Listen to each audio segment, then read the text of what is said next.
U Hrvatskoj postoji određeni već gaming kao industrija, barem se naziru neki počeci, ali koliko sam ja barem primijetio, vi ste jedina ozbiljna tvrtka koja se bavi mobile gamingom. Većina ovih ostalih se bavi pod navodnicima, ne znam kako bi to rekli, klasičnim gamingom, znači uglavnom za PC.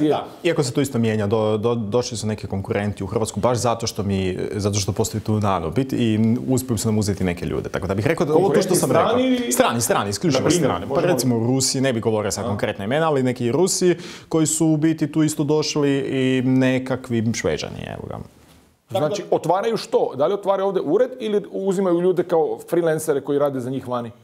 Ne znam ja sad točno tek u početcima, da budem iskren, ali da, znači, konkurencija postoji, da. To je ono što bi ti kažem, mi nemamo problem s tim, to je sve normalno. Naprosto, ako imate tvrtke i ako imate kadar koji je sposoban i obučen, vrlo lagano ćete privući druge tvrtke da uzmu i te ljude, da se cijeli ekosustav širi. I to je zapravo čak ok. Mislim, recimo u Finskoj, konkretno u Helsinkiju, sve te tvrtke koji na neki način jesu konkurenti, sve one međusobno surađuju, dijele znanje, neki zaposlenici su bili po svim tim tvrtkama, ne? Tako da, to je sve normalno, to je sve ok.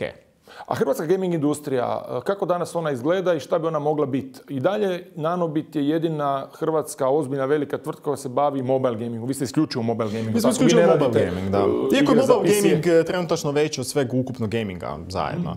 Tako da. Znači veći su prihodi mobile gamingu nego i konzole i sve zajedno. Da. Tako da je mobile gaming kao takav pojedinačno veći nego sve ukupno zajedno. Ko je od nekakvih, ajmo reći, još hrvatskih... Pa recimo Croteam definitivno je jedni od pionira. I sad postoji još jako puno drugih tvrtki koje su biti manje, ali koje se jako razvijaju, koje imaju jako zanimljive proizvode i ja bih rekao jako zanimljiv u budućnost. Ne? Postoji li nekakva inicijativa da se u Hrvatskoj organizirate možda u nekakav, kako bi to... Imamo ograničenje. Imamo i sastajemo se i postoji jako dobra konferencija Reboot